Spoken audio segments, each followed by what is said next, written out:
Kenan and Kel Follows, and that's another show similar to all that I just didn't like. I never understood the humor of the show. I didn't really find it funny. I didn't really like the characters. And I thought maybe it was just me being young and not understanding it, sort of like The Fresh Prince. But I watched it again a few years back, not too long ago, and I still just didn't find it funny. I still didn't really get the appeal or the humor of it. Like, it's not a bad show. I'm sure it's good. I'm sure there is some level of it that's funny, but it just doesn't appeal to me. The humor doesn't work for me. I don't know what it is. Something about it just doesn't click with me, and I just don't like it. So I'll put that in C tier. Even Stevens, again, a good show that I just don't like. I don't really like these characters. I don't really care much for their family dynamic. I don't really care much for the circumstances or situations that they're in. It doesn't appeal to me. It's not funny. I don't really like any episodes. It doesn't have anything memorable to me. I don't have nostalgia for it. It's just not something I ever liked. So that also will be put into C tier. Okay, iCarly is another tricky one just because of how many seasons it had and how distinct those seasons are. The first 3 seasons-ish are really good, really strong, really solid, I love it. But then seasons 4 through 6, the show just got derailed so much. It's like, the show became so over the top, so ridiculous, so insane, and it didn't always work. Sometimes the wacky situations that they found themselves in were genuinely funny. Sometimes there were episodes that made me laugh so much. And other times it was just like, oh my god, what's going on in this episode? How did this happen? It's like, it was so insane what was going on that it wasn't the funny type of insane. It was just like, why is this happening? How did they get to this point? You were watching an episode and you couldn't even follow along with it because it was just like, this happened, then this happened, and somehow this happened.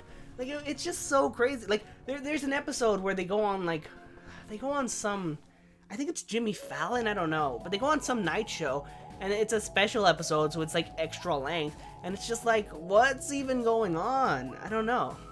Like, the first 3 seasons were really grounded. They were small. They were ambitious, but they were the small type of ambitious.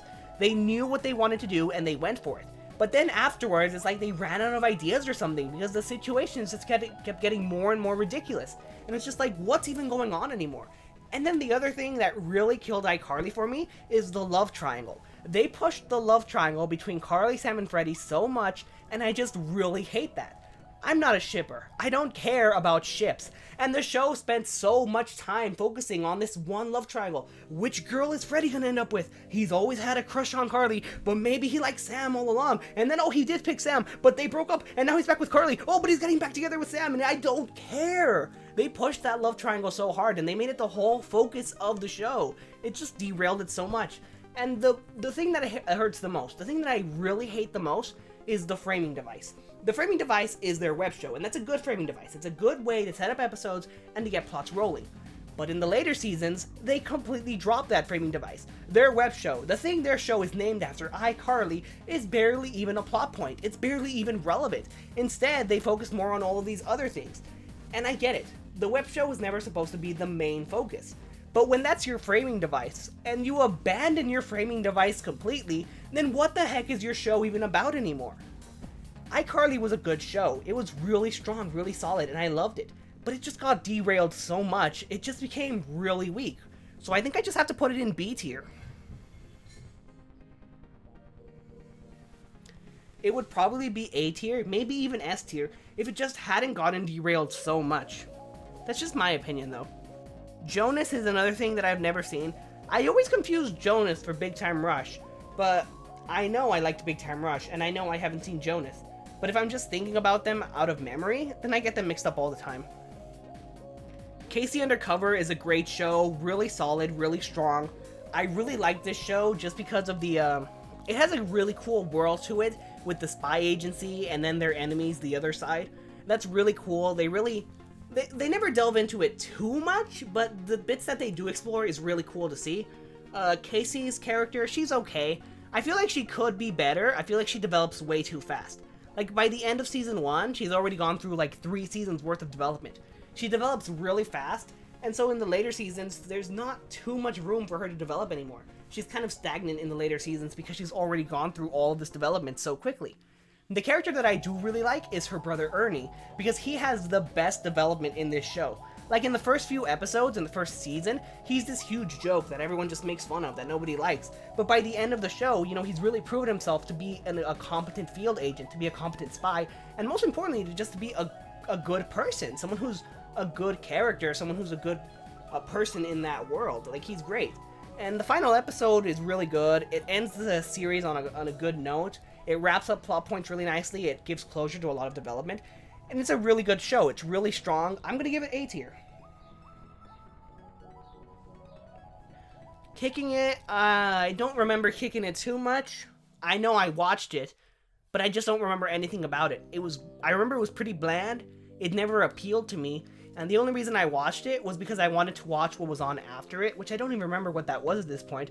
But it was like, it was one of those blocks where this is on and then next this is on, and I just didn't have anything else to watch during that half hour, so I would watch Kicking It. But I usually just drowned it out in the background because it never really appealed to me. But I don't know. It wasn't bad. It was just kind of boring.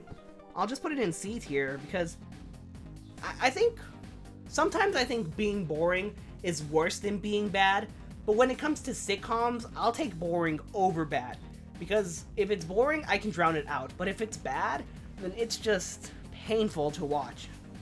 Lizzie McGuire, probably going to get a lot of hate for this, but I didn't like this show either. I never really cared much for Lizzie or any of the other characters. I don't have really too many memories of this show, but I just never liked it. It was never my thing. I'll put it in C tier. Marvin Marvin, this show is really bad. Like, this is worse than Crash and Bernstein levels of bad. Just because there is nothing at all about this show that I like. Absolutely nothing. I mean, there's nothing I like about Crash and Bernstein either, but at least with that show, I like making fun of it. Marvin Marvin, I can't even make fun of just because it's bad and boring. How do you be bad and boring? Like, I don't know. It's a cliched premise. Oh, there's an alien living with us and people can't know he's an alien, but that premise has been done so much better so many times.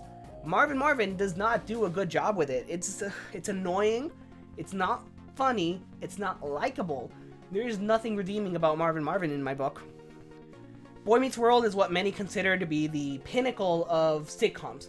The gold standard, number one, the best ever. And honestly, I don't think that. I do think it's a good show. I didn't like it until a few years back. When I was young, I really didn't like it, but that's because I think I was too young to really appreciate it. As I got older, I sort of saw it more for what it is, and I got to like it more. It's a really good show. It has a lot of depth to it. It tackles some heavy topics, like it handles underage drinking, cultism, religion, single parenting, teenage marriage, a whole bunch of things it tackles. It's a really good show. It has a lot of character growth, a lot of depth, and the thing that I also really love about this show is just the growth that we see in the characters. It starts off when they're like in middle school, and it ends when they're in college. Like, that is amazing growth that we get to see.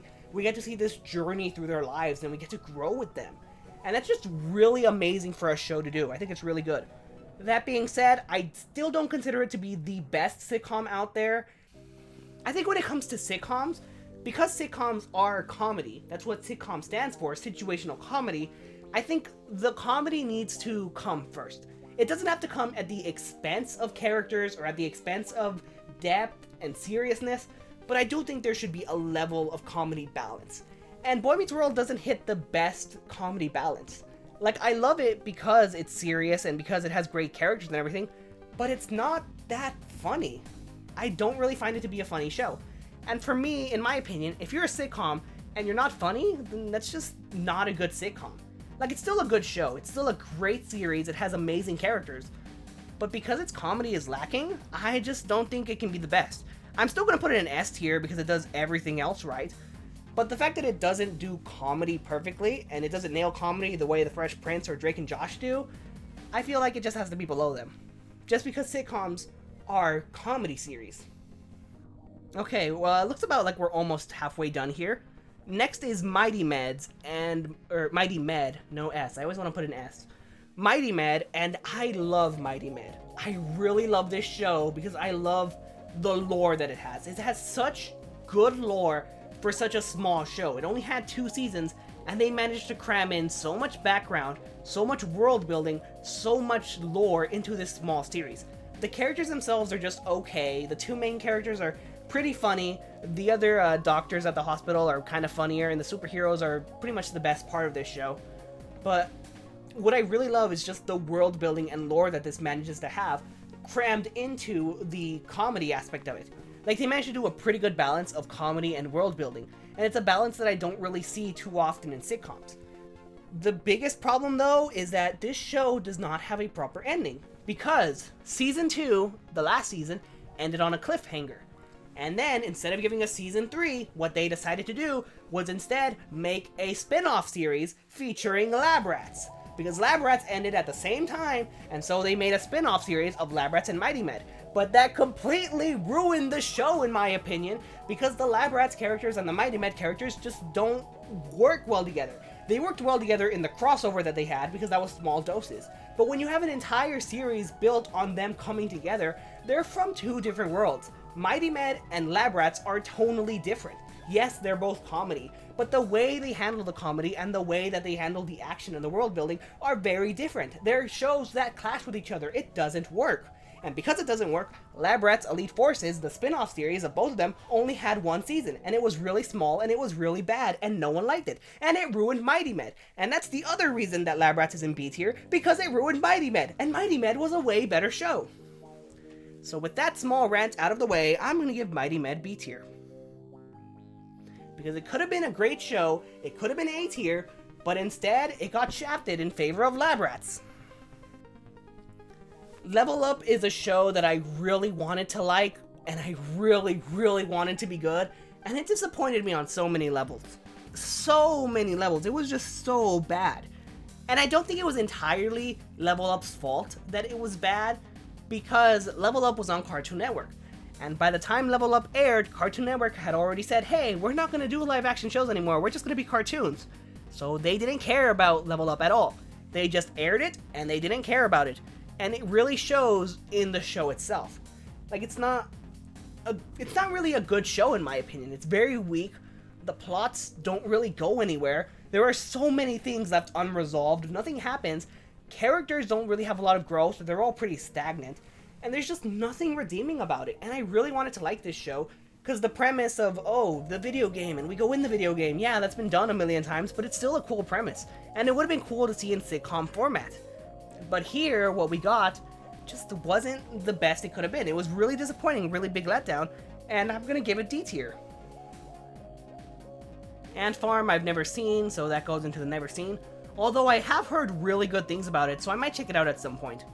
Girl Meets World. Oh, this is another one that's kind of tricky to talk about. When Girl Meets World was first announced, I didn't care about it. I didn't care about it at all because I just didn't care about it. Like, I was like, oh, a sequel to Boy Meets World. Okay, that's cool. Whatever. And then it actually aired, and it was pretty good. It was pretty good. I liked it. I liked the characters. It was enjoyable. And then Season 2 happened. And Season 2 introduced a love triangle. A love triangle that proceeded to take over Season 2 and the better half of Season 3.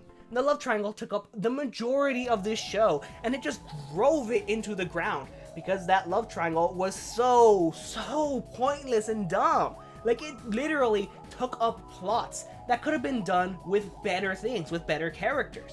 But no, instead we have to focus on this love triangle that nobody cared about, that came out of nowhere.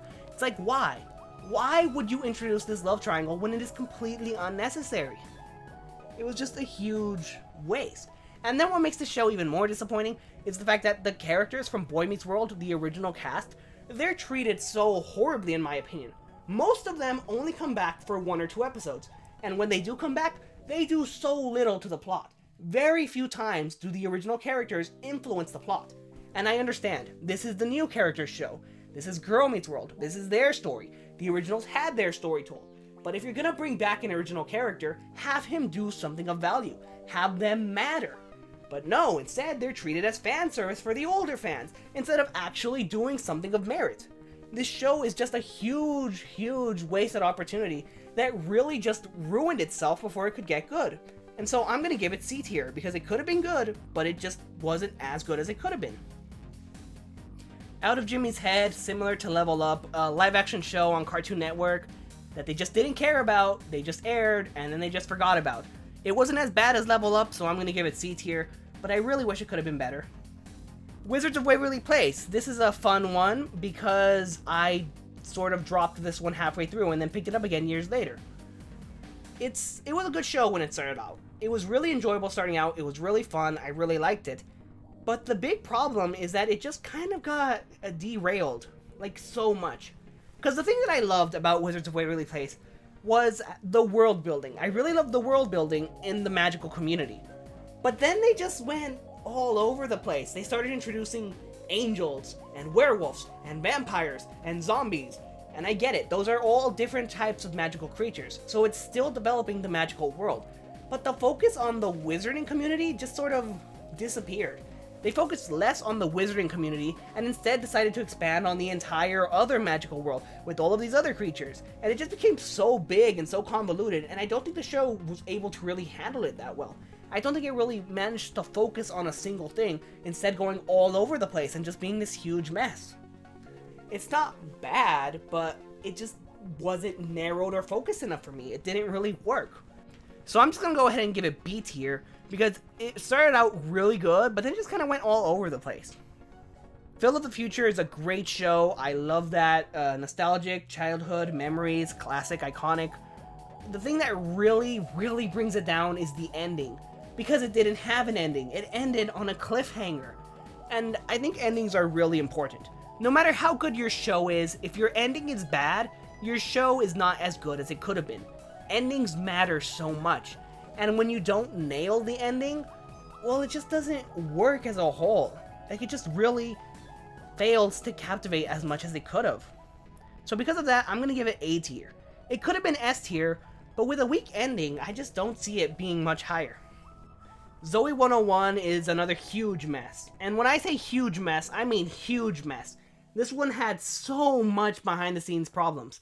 Every other season, or almost every season, they were switching out cast members. This girl is gone. This girl is gone. This girl is here. This girl is back. This girl's back for one episode and then she's gone again. Oh, that girl's gone now. Oh, the main girl's gone. No, the main girl's back. The main guy is gone. Like, they just switched out cast members so much because of all of these different behind the scenes drama. There was so many things just going on with this show. It's a huge mess. The show itself is good. It stands up. It's good quality, it's nostalgic, I have fond memories of it, but it is such a mess that I don't really know how high I can put it. I think the best I can do is B tier, because while it's really enjoyable and the characters are good, a lot of characters don't get development because they're there for such a small time.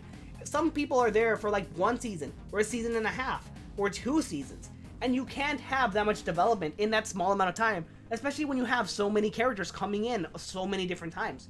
I think the 2 characters that get the best development are the only 2 characters that are there the whole time, and they started out as side characters. They weren't even main characters. So that just shows how much of a mess this is. Like, it's still good and it's still enjoyable, but it just has so much going on that I can't put it anywhere other than B tier. Victorious is a lot of fun. I really like it. I really enjoy it. The cast is so good. Like, they just have good chemistry with each other, and they bounce off of each other so well. They have great dynamic within the group, and I just really like it. The plots are just, they're okay. They're not that intricate, since most of it takes place at their music and performing arts school. But it's still, it's a good show. It has good characters, a good world. It's really enjoyable, and I really like it. So, yeah, I'll give it A tier. Okay, almost done here. Up next is Raven's Home, and I don't really care much for Raven's Home. It's not that it's bad, but it just doesn't appeal to me. Like, I thought it would be good because That's So Raven is really good. I really like it. But Raven's Home just doesn't really capture the original spirit. It doesn't really have the heart of the original, and it's not even as good as Cory in the House, another spin-off of That's So Raven. It's not bad, but it's just not something that I really enjoy watching. I usually don't watch it when it's on. I usually try to see if there's anything else on. So I'll just give it C tier. Saved by the Bell, I've never seen. Shake It Up, I've never seen. Every Which Way. Okay. Every Which Way is essentially what Wizards of Waverly Place would be if Wizards of Waverly Place hadn't spread out, if they had focused more on the magic and the wizarding world, then it would have been Every Which Way. Every Which Way is a really good show because it manages to hone in and focus on that magic. They really developed their world of magic, they developed their rules of magic, they develop everything so well. It's so structured. And I mean, Every Which Way isn't even that much of a sitcom. It's more of a drama. It's kind of a, I think it's technically categorized as a telenovela, but it's really good. It's really strong. It's a great show. It holds up. The characters are good. The drama is really good. And the development is there, and I really like it. So I'm going to give that A tier. Fred is not a good show. Fred is not a good show at all. And to add on to that, I never found the humor of Fred. Like the YouTube videos, I never understood the humor. I've been told the joke is supposed to be he's a kid who says all these vulgar things and is always cussing. But that joke doesn't really work because you can pitch up his voice however much you want. You can have him say whatever you want. But he's not a kid. He's just not. At all. And what's even worse is that if that's supposed to be the joke, if the joke is supposed to be he's a kid who says and does vulgar things, how do you make that a Nickelodeon show? How do you take someone whose entire shtick is being vulgar and translate that to Nickelodeon? You don't. It doesn't work. At all. The show was not good. The show was not funny. Fred was not funny. I never liked his YouTube stuff, and I didn't like his show either. Then what was the point of giving him a show? The Fred show was before this huge YouTube explosion where, hey, the Fine Brothers have a show on Nickelodeon. This was well before that, so who thought it was a good idea to give Fred a show? I don't know, but his show just wasn't good. Sam and Cat is another show that I really dislike and gets D tier. And I dislike this show just because it was so unnecessary and such a bad idea in my opinion. Like, I get it. Victorious is popular. iCarly is popular. Both of them are ending. How can we increase their popularity and keep them from ending? I know, let's take the secondary character from one of them and a secondary character from the other. And I mean, they're not secondary characters, they're main characters, but they're not the protagonist. They're the protagonist's sidekick, so to say. You take two sidekicks and you put them in a show together, it doesn't work. It doesn't translate well. And what makes it even worse is that Sam and Kat just don't have good chemistry. They don't have a good dynamic. Sam and Carly worked well because they bounced off of each other very well. They had a good dynamic, good chemistry. They related to each other well, and they worked well together. And same with Kat and the Victorious crew. With the Victorious crew, they were all their own unique and different personality, and they all meshed well together to make a good ensemble cast. Sam and Kat doesn't have that. It doesn't have a good relationship between them. It doesn't have good dynamic or good chemistry. They don't work well together, in my opinion. And what's made even worse is because of the behind-the-scenes drama, the show only had 2 seasons, so neither character got any good growth or development. They were so stagnant, and it was just so disappointing, so bad. It should have never happened, in my opinion. And I mean, does it really matter? Like, Ariana Grande, she's this huge music person now. She's a celebrity, she's an icon, she's selling out albums and stadiums, she's trending on Twitter. I don't think she's looking back at Nickelodeon and saying, man, I wish Sam and Cat got a season 3. Like she's moved on, she's living the best life that she can, and I don't think anyone really cares that Sam and Cat wasn't a huge hit, because it just shouldn't have happened. It wasn't a good idea. Super Ninjas is another odd one because I don't think that's a sitcom either. Like, the focus was never on comedy, it was more on the ninja action. But if I'm gonna judge it, I'm gonna say this was an amazing show. I really loved it. It had great characters, great depth, great lore. It had everything going for it. And then it got canceled, and we never got a proper finale, and it just kind of ended on a cliffhanger. So that brings it down a lot. If it wasn't for that, it would be S tier. But because of that, the best I can do is put it like near the end of A tier. True Jackson VP, I have no idea what you are. Stuck in the Middle. Okay, I love Stuck in the Middle so much. This show is so good.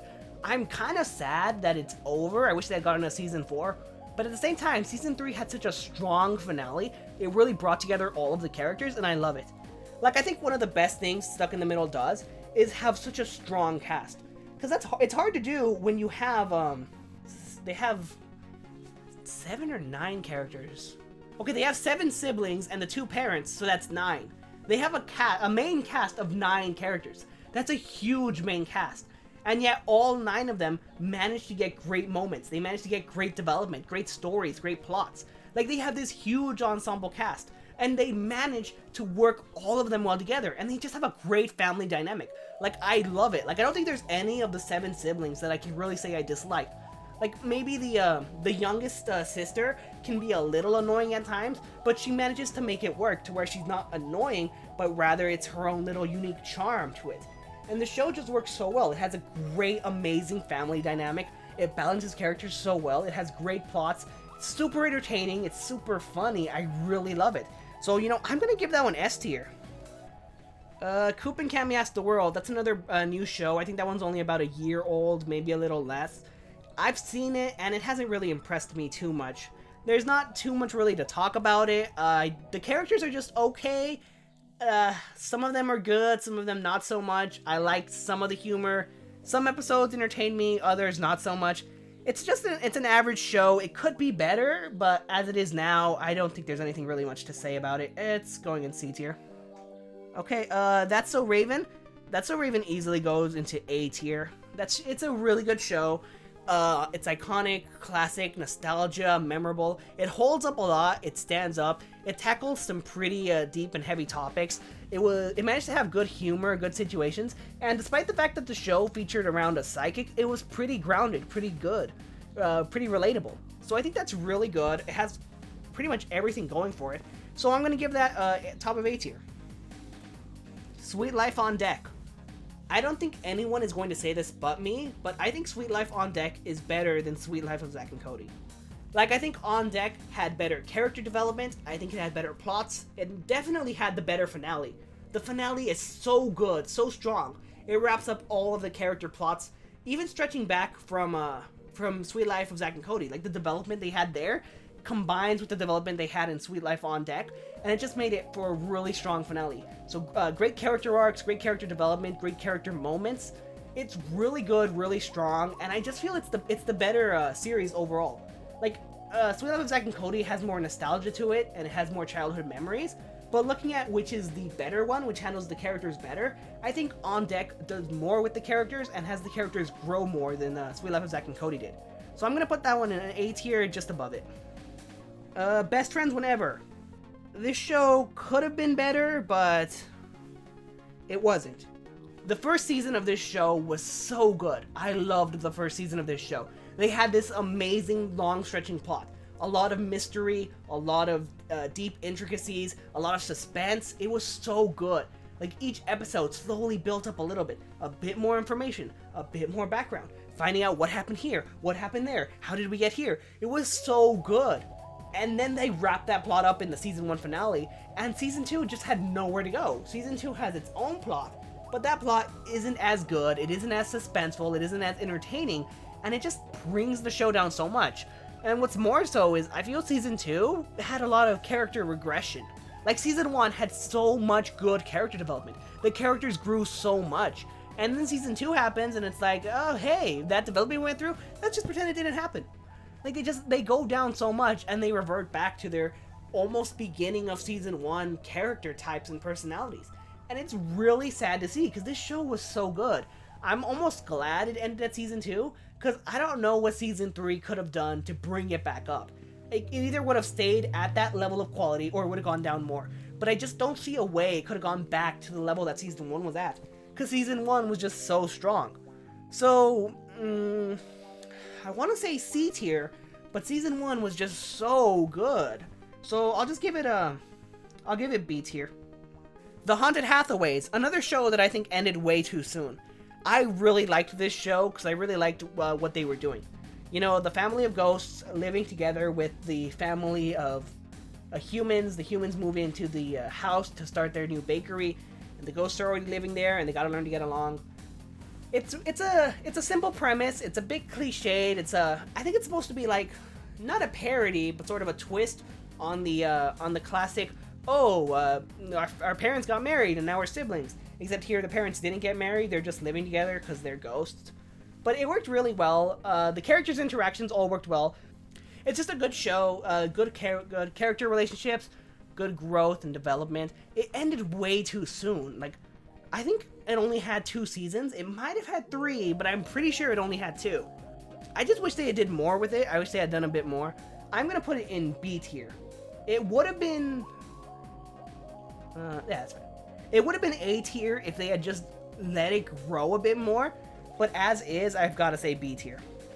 Okay, we're almost done here. 2 more. The Thundermans. The Thundermans is another superhero sitcom. And like I said, this is our 4th one now. We have Henry Danger, Mighty Med, Lab Rats, and now Thunderman. So as I said, this is more marketing stuff. Superheroes are popular because of the MCU and the Marvel movies, so let's make sitcoms about superheroes. And these all came out at roughly the same time.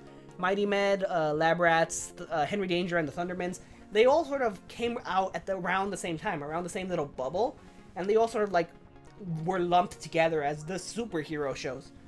As for Thundermans itself, what's there to say about it? I really disliked the first 2 seasons. I really felt that they weren't utilizing the superhero potential the best that they could. It was more of an afterthought. It wasn't worked into the story well. It didn't really matter. But then seasons 3 and 4 really fixed that. They gave much more of a focus on the superhero part. Even season 2, like around the middle-ish of season 2, they started doing more with the superhero aspect and working that into the family aspect. And it worked out so well. And seasons 3 and 4 just really brought the show up so much. Like, they elevated it to such a really good point. But because it had that weak point, I don't think I can give it A tier. I think the best I can do is give it B tier. Yeah, I'll put it in between Mighty Med and Lab Rats. And then the last one is Zeke and Luther. This is just a fun one. It has a lot of love for skateboard culture.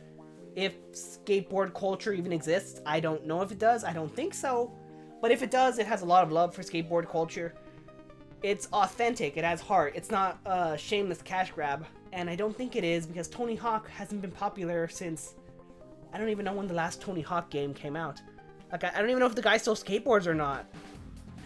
Tony Hawk was...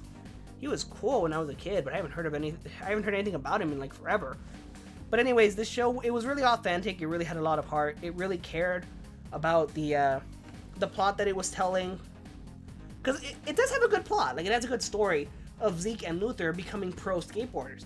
And, you know, you really see that growth. Where in the beginning, they're guys who do it for fun. To near the end of the show, where they're sponsored and they're professionals. And they're making this their career. And you see that growth. You see that character development. You see that story progress. And I think that's really good. Really cool. The characters are all really likable. They have great interactions with each other. And it's just a fun show. I think I'll give it B tier. Just because I don't really see anything that makes it A tier material. Oh no, where did I put it? Okay, I found it. It was in C tier. Anyways, I'll put it in B tier. Just because there isn't too much to make it A tier material. But it's still really good and really strong. So this is our finalized tier list. Let's go ahead and see what it looks like. Okay, well that cuts off the I don't know, but I don't really care about the I don't knows. So this is our tier list. I think this is pretty good. I really like it. A good balance of A's and B's, a couple of C's, not too many D's, and then the S tiers are also pretty rare. So this is my tier list. Let me know what you think of it. Let me know your tier list, and let me know if you want to see more tier lists. Hope you all enjoyed, and I'll see you all next time.